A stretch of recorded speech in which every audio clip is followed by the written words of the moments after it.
और वो तीसरी बात मुझे आज आपसे कहनी है, वो है अंतरात्मा के आमूल परिवर्तन के सूत्र। अंतरात्मा के आमूल परिवर्तन के कौन से सूत्र हैं? पहला सूत्र, पहली बात, मनुष्य अपनी अंतरात्मा से परिचित नहीं है। जिससे हम परिचित नहीं हैं उसे हम बदलेंगे कैसे? अंतरात्मा से परिचित कैसे हों? हैरानी होगी ये बात जानकर के एक बड़ा सरल सूत्र है जो अंतरात्मा से परिचय में ले जाता है, जिससे व्यक्ति स्वयं को जान पाता, पहचान पाता, देख पाता है, खुद का दर्शन कर पाता है। और वो सूत्र है मौन।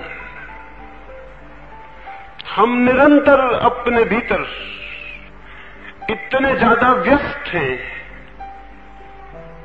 इतने ज्यादा ऑक्युपाइड हैं, इतने ज्यादा उलझे हुए हैं, अपने भीतर निरंतर इतने काम में लगे हुए हैं कि उस उलझेपन के कारण, उस काम के कारण, वो जो हमारे भीतर है उसे देखने का अवकाश हमें नहीं मिल पाता। अगर एक आदमी के घर में आग लग गई हो और कोई जाके उससे कहे तुम्हारे घर में आग लग गई है, और वो बाजार से अपने घर की तरफ दौड़े, रास्ते पर मैं उसे मिल जाऊं और उसे नमस्कार करूं, क्या आप सोचते हैं वो मुझे देख सकेगा और मेरे नमस्कार को सुन सकेगा? नहीं। और कल अगर मैं उससे पूछूं कि मैं राह पर तुम्हें मिला था और मैंने तुम्हें नमस्कार की थी, तुमने मुझे देखा था, नमस्कार का उत्तर तुमने नहीं दिया, वो कहेगा उस वक्त मैं कुछ भी देखने में समर्थ न था, मन मेरा इतना अशांत और उलझा हुआ था। भीतर जब मन उलझा हुआ होता है तो उसके देखने की क्षमता कम हो जाती है, वो अपने से बाहर उठ ही नहीं पाता, अपने ही उलझाव में इतना लीन हो जाता है, उस उलझाव के बाहर क्या है उसे दिखाई नहीं पड़ता। हम सब बहुत उलझे हुए हैं, हम सब इतने ज्यादा व्यस्त हैं कि एक क्षण को भी चित्त के तल पर कोई विराम नहीं, कोई मौन नहीं, कोई विश्राम नहीं। फिर कैसे हो स्वयं का साक्षात? स्वयं को देखने के लिए विश्राम करता हुआ चित्त चाहिए, और विश्राम चित्त करता है मौन, जब चुप हो जाता है तब। हम तो कभी चुप नहीं होते, दिन भर किसी और से बात करते हैं, या फिर अपने भीतर बात करते हैं, या फिर रात आ जाती है तो सपने में बात करते हैं, और ये बात करना चलता रहता है। हाथ पैर थक जाते हैं, रात सो जाते हैं, लेकिन केवल शरीर ही सोता है, मन काम करता रहता है। शरीर विश्राम कर लेता है, लेकिन मन विश्राम नहीं कर पाता, और मन धीरे धीरे इतना व्यस्त, इतना उलझा हुआ हो जाता है कि फिर उस उलझाव के बाहर क्या है उसे देखने की उसकी कोई क्षमता, कोई शक्ति नहीं रह जाती। पहला सूत्र है इसलिए आत्म परिवर्तन की दिशा में मौन की तरफ आंखें उठानी, मौन की तरफ थोड़े से कदम उठाने। कैसे उठाएंगे मौन की तरफ थोड़े से कदम? अगर ध्यान में बात आ जाए तो बड़ी आसान है, इससे ज्यादा आसान और कोई बात नहीं है। 24 घंटे की दौड़ में थोड़ी सी क्षण, थोड़ी सी घड़ी इस बात के लिए खोजी जा सकती है, एक छोटा सा कोना इस बात के लिए खोजा जा सकता है जहां मैं अपने मन को सब भांति शांति में और मौन में छोड़ दूं, जहां उसे साइलेंट हो जाने का एक अवसर और मौका दे दूं। और मैं आपसे कहता हूं, मन शांत होना चाहता है, मन की पूरी आकांक्षा मौन में जाने की है, लेकिन आप उसे छोड़ते ही नहीं, दौड़ाए चले जाते हैं, दौड़ाए चले जाते हैं। आप कभी मौका नहीं देते कि उसे छोड़ दें और वो शांत हो जाए। कौन दौड़ना चाहता है? दुनिया में कोई दौड़ना चाहता है? कौन भागना चाहता है? कोई भागना चाहता है? मन भी नहीं दौड़ना चाहता और न भागना चाहता है, लेकिन हम मौका नहीं देते कि वो रुक जाए, ठहर जाए। एक दफा काशी से कुत्ते ने दिल्ली की यात्रा की थी। दिल्ली की सभी लोग यात्रा करते हैं, उस कुत्ते को भी ये ख्याल आ गया कि मैं दिल्ली जाऊं। वो सबसे पहले कुत्ता रहा होगा। अब तो मुल्क भर के कुत्तों को ख्याल आता है कि वो दिल्ली जाएं। उसने काशी से दिल्ली की यात्रा की। कुत्तों के भूगोल में बुजुर्गों से उसने जो सुना था वो ये था कि काशी से दिल्ली जाते जाते कम से कम 1 महीना लग जाएगा, लेकिन वो 7 दिन में ही दिल्ली पहुंच गए। दिल्ली के कुत्ते भी हैरान हुए और उन्होंने उस कुत्ते को पूछा, आश्चर्य है, बड़ा आश्चर्य है, महीने भर की यात्रा तुमने 7 दिनों में पूरी कर ली।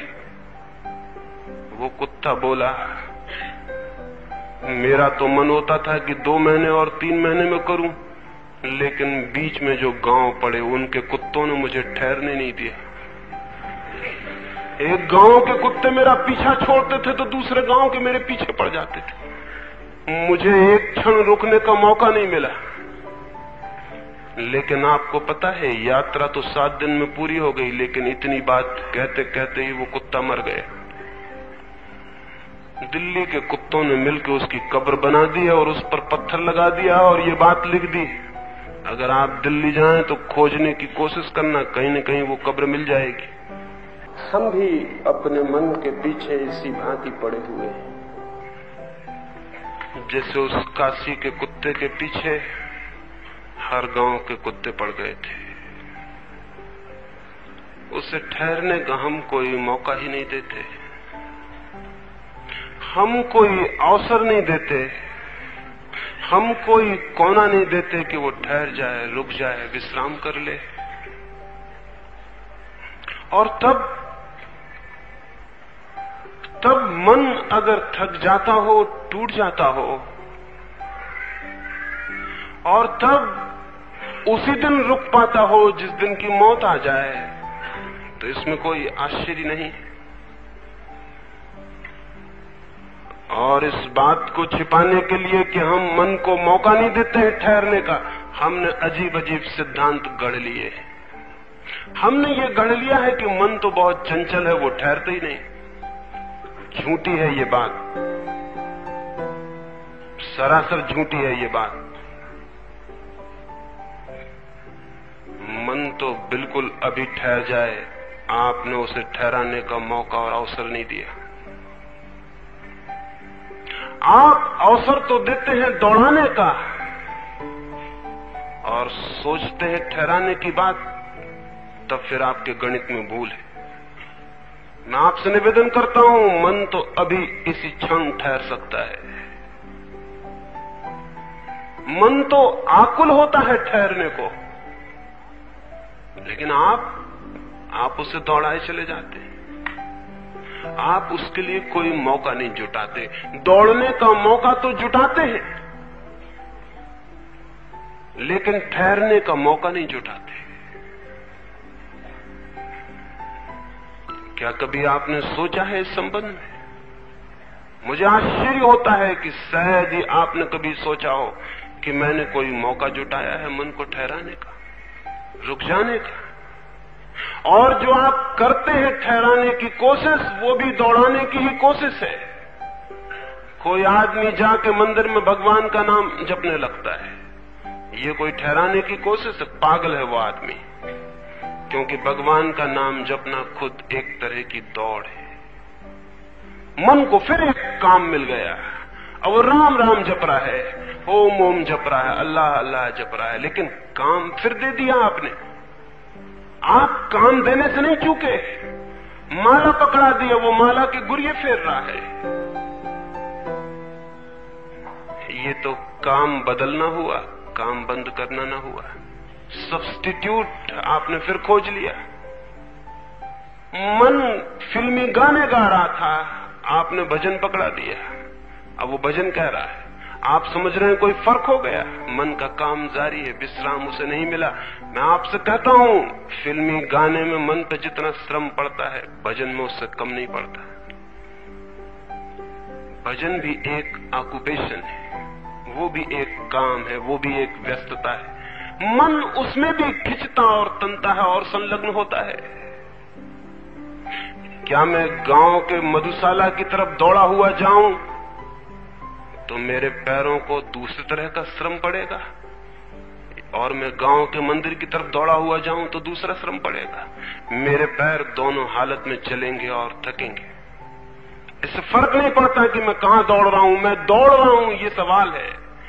मन किस लिए दौड़ रहा है ये सवाल नहीं है, मन दौड़ रहा है ये सवाल है। तो जो लोग कोशिश भी करते हुए मालूम पड़ते हैं, वे भी मन को मौका नहीं देते रुक जाने का, वे भी दौड़ने की नई तरकीब खोज लेते। और मन दौड़ने से इतना उबा हुआ है कि वो नई दौड़ की बजाय अगर पुरानी दौड़ पसंद करता हो तो इसमें भी कोई हैरानी की बात नहीं। पुरानी दौड़ का वो अभ्यासी होता है, अभ्यस्त होता है। वो दौड़ उसे परिचित लगती है, वो रास्ता जाना माना लगता है, उस पे जाने में उसे आसानी होती। आप नई दौड़ दौड़ाना चाहते हैं, उसको परेशानी होती, थोड़े दिन कोशिश करते जाइए, वो नई दौड़ भी दौड़ने लगेगा, लेकिन इससे वो मौन नहीं होगा, शांत नहीं होगा। मन को मौका देना जरूरी है। बिल्कुल सब तरह के काम से रिक्त होने का मौका देना जरूरी है। वैसी रिक्तता को ही मैं ध्यान कहता हूं, उसको ही मौन कहता हूं। वही साइलेंस है जहां मन कुछ भी नहीं कर रहा है। क्या करें? फिर भी आप यही पूछेंगे कि ऐसी स्थिति लाने के लिए क्या करें,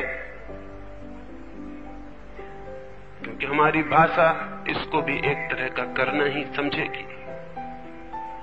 जापान में एक बहुत बड़ा फकीर था, उसकी एक बहुत बड़ी मॉनेस्ट्री थी, बड़ा आश्रम था।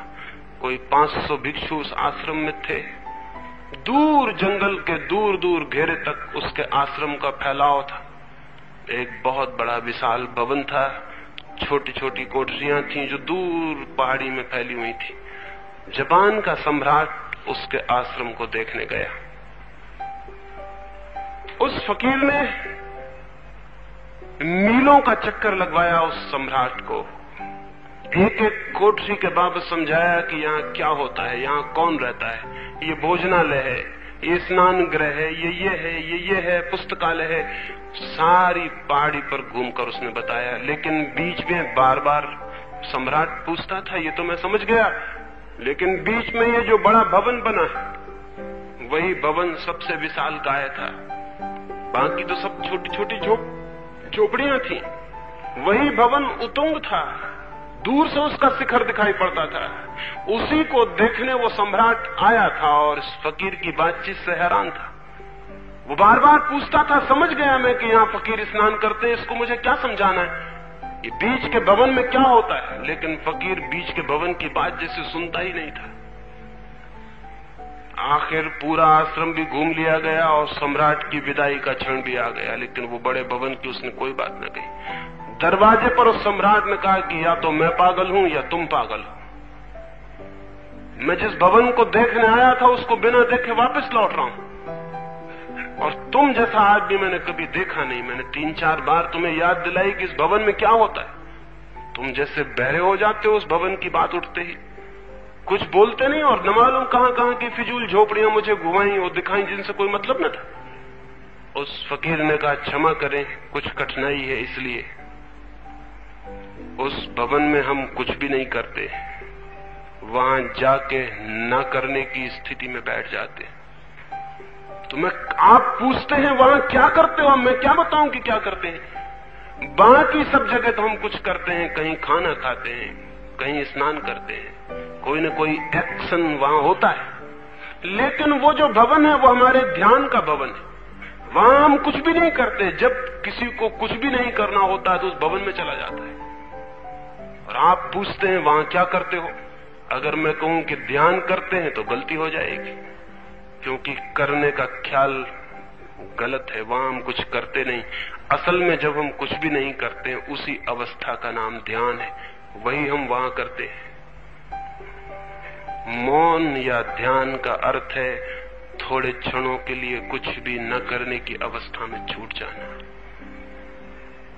लेकिन आप कहेंगे, मान भी लें कि हम एक कोने में, अंधेरे कोने में बैठ जाएं, आंख बंद कर लें, शरीर को निश्चेष छोड़ दें, तो भी मन तो अपना काम किए ही चला जाएगा। उसे हम कैसे रोकेंगे? रोकने की भूल मत करना। रोकने की भूल की तो वो कभी भी नहीं रुकेगा, क्योंकि रोकना एक काम है, रोकना एक एफर्ट है। रोकना फिर एक सब्स्टिट्यूट मिल गया, फिर वो एक काम शुरू हो गया कि मुझे रोकना है। रोकने से कभी कोई मन को ना रोक पाएगा, बल्कि नियम तो यही है कि जितनी रोकने की आप कोशिश करेंगे, मन उतना ही गतिशील हो जाएगा। क्यों ऐसा हो जाएगा? अगर इस भवन के द्वार पर हम एक तख्ती लगा दें कि यहां झांकना मना है, फिर यहां से कोई आदमी ऐसा निकल सकता है जो बिना झांके निकल जाए? नहीं। इतना त्यागी और तपस्वी बंबई में खोजना कठिन है जो बिना झांके निकल जाए, और अगर कोई निकल भी गया तो उसकी जिंदगी एक मुश्किल हो जाएगी। लौट लौट के मन इसी तख्ती पर अटका रहेगा कि न मालूम वहां क्या था। रात सोएगा तो सपने देखेगा इसी मकान के सामने खड़े होने के, कि झांक के देख लूं कि पता नहीं क्या है। फिर जिंदगी भर एक बेचैनी उसके भीतर सरकती रहेगी कि न मालूम वहां क्या था। निषेध आकर्षण बन जाता है, इंकार आमंत्रण बन जाता है। जो मन को रोकने की कोशिश करता है, वो मन को चलाने का काम शुरू कर देता है। रोकना भी मत। फिर क्या करेंगे आप कुछ भी ना करना, और अगर मन चलता हो तो चलने देना, चलने देना, आप कुछ भी मत करना। हम एक साइकिल के चक्के को चला दें, फिर हम हाथ अलग कर लें, तो साइकिल का चाक उसी वक्त नहीं रुक जाएगा, मोमेंटम पकड़ लेगा, थोड़ी देर चलता रहेगा। हमारे हाथ अलग कर लेने के बाद भी उसने गति पकड़ ली है, अब वो उतने चक्कर पूरे लेगा जितनी शक्ति उसको चलने की मिल चुकी है।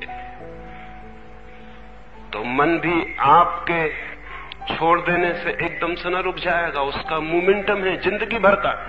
जो लोग जानते हैं वो कहते हैं बहुत सी जिंदगियों का, उसमें गति है और शक्ति है बहुत चलाने की, वो आपने भर दी है, वो पूरा चक्कर लेगा। आप घबराएं ना, आप उसको चक्कर मारने दें। आप चुपचाप ऐसे बैठ जाएं मन के किनारे पर, जैसे कोई नदी के किनारे पर बैठ गया, और नदी बही जा रही है और वो बैठा हुआ है। मन चले जा रहा है और वो चुपचाप बैठा हुआ है। वो नहीं रोक रहा मन को, न चला रहा, न रोक रहा, मन चल रहा है, वो चुपचाप देख रहा है। वो सिर्फ साक्षी है, वो एक विटनेस है।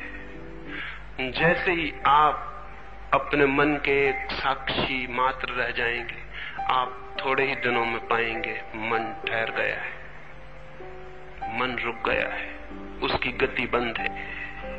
और जिस क्षण मन की गति बंद है, उसी क्षण आपको मन के भीतर जो छिपा है उसकी झलक मिलनी शुरू हो जाएगी।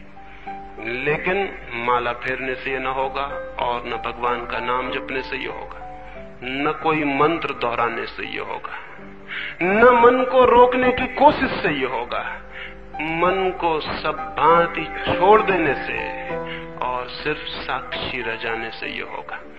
आप कहेंगे साक्षी होना भी तो एक काम हो गया। नहीं, साक्षी होना एक काम नहीं है, साक्षी होना हमारा स्वभाव है। दिन भर हम जागे रहते हैं, देखते रहते हैं सड़क पर चलते लोगों को, रास्ते के किनारे लगे दरख्तों को, आकाश में उड़ते पक्षियों को। क्या देखने के लिए आप कोई कोशिश करते हैं? रात आप सो जाते हैं तो सपनों को देखते रहते हैं, देखने के लिए कोई कोशिश करते हैं? जब रात सपने भी नहीं होते और नींद इतनी गहरी होती है तब भी सुबह आप उठ के कहते हैं कि रात बड़ी गहरी नींद आई। जरूर किसी ने देखा होगा, नहीं तो ये आप कैसे कहते कि रात बड़ी गहरी नींद आई। उस गहरी नींद को भी कोई देखने वाला था। सपने होते हैं, उनको देखने वाला कोई है, सपने नहीं होते। तो सुबह आप कहते हैं आज रात सपने नहीं थे। ये बात भी देखी गई। जीवन भर आदमी देखता रहता है। देखना, दर्शन या साक्षी होना उसका स्वभाव है। ये कोई काम नहीं, कोई एक्टिविटी नहीं। इसलिए मन के किनारे बैठ के सिर्फ देखते रह जाएं। एक कोना खोज लें, घड़ी, 2 घड़ी को, आधा घड़ी को, सारी दुनिया को सब समय दे दें, आधी घड़ी अपने लिए बचा लें। और अंत में आप पाएंगे वो आधी घड़ी असली बचाई हुई सिद्ध हुई, बाकी सारी घड़ियां खो गई। 23 घंटे हम जो काम कर रहे हैं जिंदगी में, वो पानी पर खींची हुई लकीरों की भांति सिद्ध होता है। अंत में हम खींच भी नहीं पाते और लकीरें मिट जाती हैं। रेत पर बनाए हुए महलों की भांति सिद्ध होता है, हम बना भी नहीं पाते कि भवन गिर जाते हैं। ताश के महलों की भांति प्रमाणित होता है। एक जरा सा हवा का झोंका और सारे सपने धूल धूसरित हो जाते हैं। लेकिन थोड़ा सा समय जो आदमी अपने लिए बचा लेता है और उसमें मौन हो जाता है और शांत हो जाता है, उन क्षणों में जो संपदा मिलती है, जो राज्य मिलता है, जो अनुभव मिलते हैं, वो जीवन की स्थायी निधि बन जाते हैं। वही है जीवन। इसलिए पहला सूत्र है अंतरात्मा के परिवर्तन का, मौन।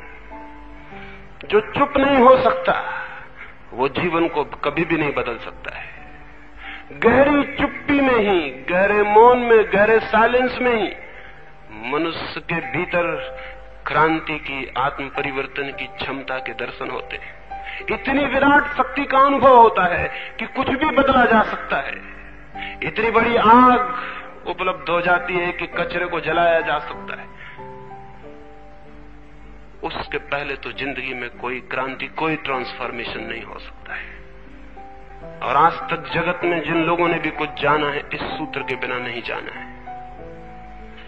जो भी सत्य, जो भी सौंदर्य, जो भी श्रेष्ठ अनुभूतियां उपलब्ध हुई हैं, वे मौन में, एकांत में, शांति में, ध्यान में उपलब्ध हुई हैं। तो जिसकी भी आकांक्षा है, जिसके प्राणों में भी प्यास है, उसे मौन की दिशा में कदम रखने होंगे। ये पहला सूत्र है।